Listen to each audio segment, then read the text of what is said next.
আসসালামু আলাইকুম বন্ধুরা, আজকে বানিয়ে দেখাবো ম্যাঙ্গো সাগো রেসিপি। প্রথমে প্রায় 100 গ্রাম সাবুদানা 10 মিনিট মতো জাল করে সিদ্ধ করে নেব।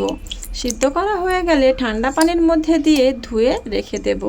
এরপর একটা পাত্রে জেলি পাউডার ও গরম পানি দিয়ে ভালো করে মিক্স করে নেব।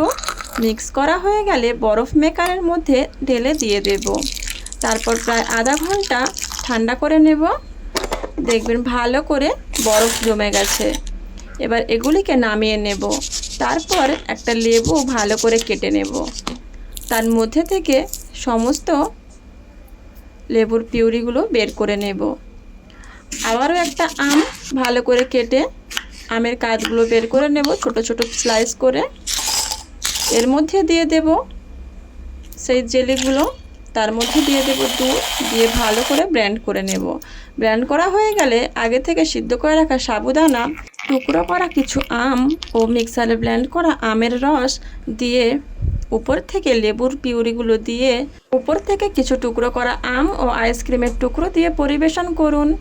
আমার এই রেসিপি আপনাদের কাছে কেমন লাগলো প্লিজ কমেন্ট করে জানাবেন। ভালো লাগলে চ্যানেলটিকে সাবস্ক্রাইব করে রাখবেন আর ফেসবুক থেকে দেখলে চ্যানেলটিকে ফলো দিয়ে রাখবেন।